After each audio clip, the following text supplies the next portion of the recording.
Halo, kembali lagi di Cucu Spandis Channel. Jangan pelit-pelit dong untuk tekan like dan subscribe-nya. Nah, kali ini aku akan bawain film Patient 7. Langsung aja ke ceritanya. Cerita kali ini mengambil tempat di sebuah rumah sakit jiwa yang di awal film oleh pemiliknya diceritakan bahwa rumah sakit itu sedang dalam keadaan hampir bangkrut hingga penjaga di sana hanya sedikit. Salah satunya adalah keponakan pemiliknya yang bernama Kyle. Pemiliknya sendiri bernama Paul. Hari itu, mereka kedatangan seorang yang memperkenalkan dirinya sebagai Dr. Marcus dan teman dekatnya memanggilnya sebagai Daniel. Nah, selanjutnya akan kita panggil sebagai Daniel saja ya. Daniel sedang ingin membuat penelitian untuk buku barunya. Daniel tertarik pada beberapa pasien-pasien di rumah sakit jiwa itu yang terkait dengan perbuatan-perbuatan kriminal. Langsung aja ke pasiennya. Pasien pertama adalah seorang wanita bernama Jill yang berumur 27 tahun yang sudah berada di rumah sakit jiwa itu selama 17 tahun.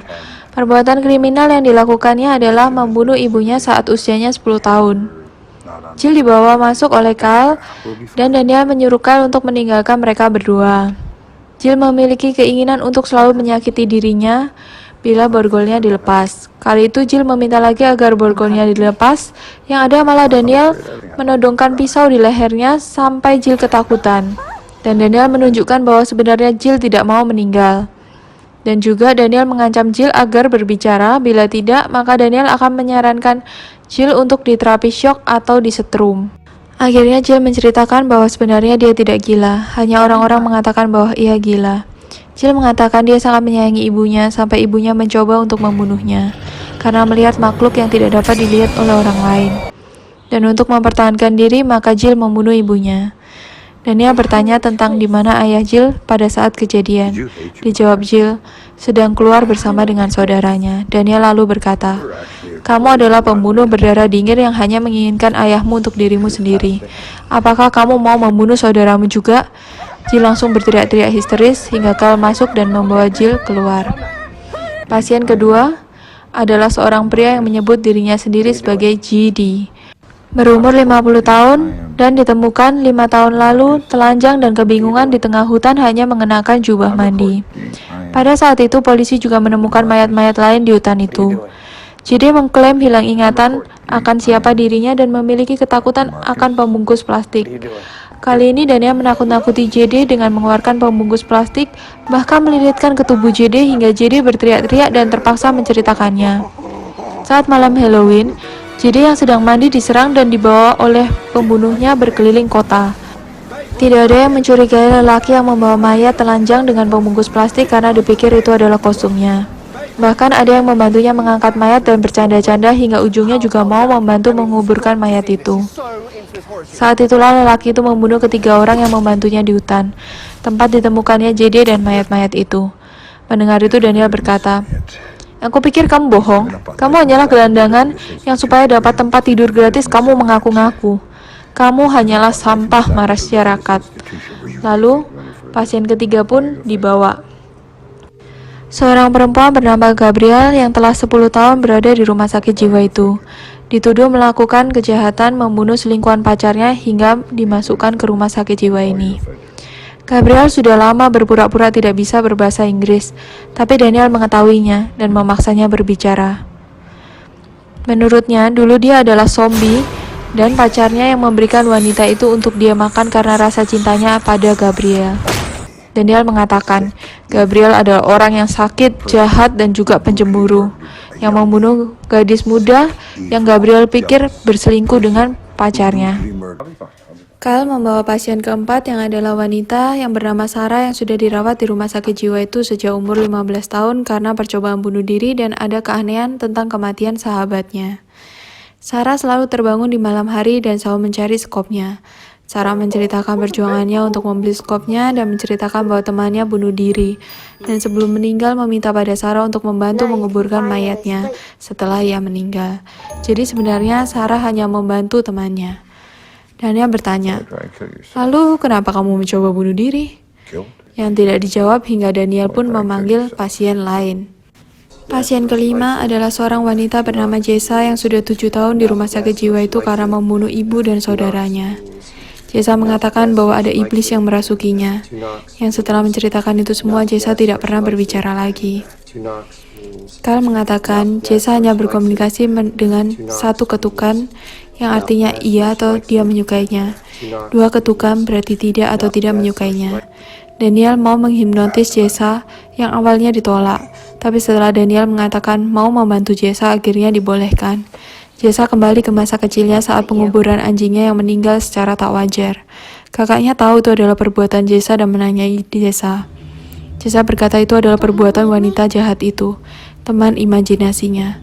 Kakaknya percaya karena memang ada kejadian-kejadian aneh. Karena itu kakaknya berusaha mengusir teman imajinasi Jesa dengan menggunakan ritual yang ia temukan di internet. Dan sepertinya telah berhasil. Tapi ternyata tidak. Yang ada malah teman imajinasinya memasuki Jesa dan membunuh ibunya dan kakaknya itu. Selesai hipnotis, Jesa langsung berteriak-teriak dan bertanya, apa yang aku katakan? Jesa langsung dapat berbicara. Hal itu membuat Carl dan temannya kaget. Tapi Daniel hanya menganggap Jesa sebagai psikopat. Pasien ke-6, pasien terakhir, adalah lelaki yang bernama Damon yang percaya akan adanya Dracula. Dia menyewa orang untuk membunuh orang yang dianggapnya sebagai Dracula. Damon berkata, masih ada satu Dracula lagi.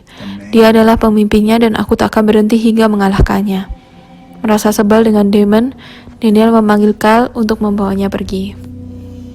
Selesainya, Daniel mendengar berulang-ulang hasil rekamannya dengan pasien-pasien tadi. Hingga malam datang dan Daniel pun bersiap-siap untuk pulang. Keluar dari ruangannya, ada sesuatu keanehan, seperti lampu berkedap-kedip dan tak ada seorang pun. Kecuriganya terbukti ketika melihat mayat Carl dan temannya telah meninggal tertusuk. Dan di belakangnya muncul Sarah yang sedang memegang skop yang entah ditemukannya di mana dan memukul Daniel hingga pingsan. Terbangun sudah dalam keadaan terpasang pada baju pengikat dan di sekelilingnya ada 6 pasien tadi yang ia temui. Dengan Damon yang memimpin menganggap dia adalah Dracula, maka orang-orang itu menusuknya. Walau sebenarnya Daniel sudah berteriak-teriak bahwa dia bukan Dracula. Tapi terbangun lagi. Carl datang dan menyuntiknya dengan penenang. Ternyata inilah kejadian sebenarnya. Paul yang di awal film tadi adalah dokter rumah sakit jiwa itu yang menangani Daniel yang adalah pasiennya. Daniel bukan dokter, bukan juga penulis. Daniel adalah pasien di rumah sakit jiwa itu sejak 30 tahun lalu. Daniel dinyatakan bersalah atas pembunuhan ibu, paman, bibi, dan sepupunya saat sedang berski. Pengacara Daniel yang akhirnya menempatkan Daniel di rumah sakit ini. Paul duduk di hadapan Daniel dan memberi Daniel satu kesempatan lagi. Untuk itu, Daniel harus membawanya ke bagaimana kejadian sebenarnya.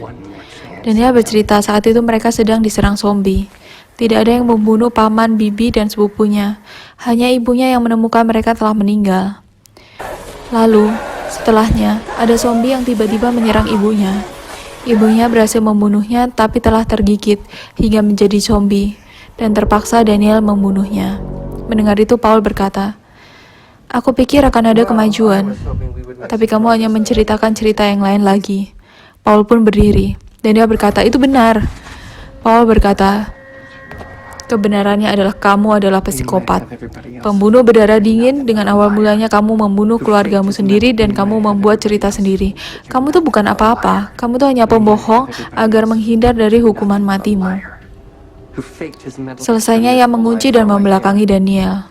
Paul berkata lagi, kamu bisa membusuk di sini dan aku akan menjalani kehidupanku yang menyenangkan. Yang saat itu dipakai oleh Daniel untuk menyerang dan membunuh Paul. Keluar dari selnya dan juga menyerang pegawai rumah sakit yang lain.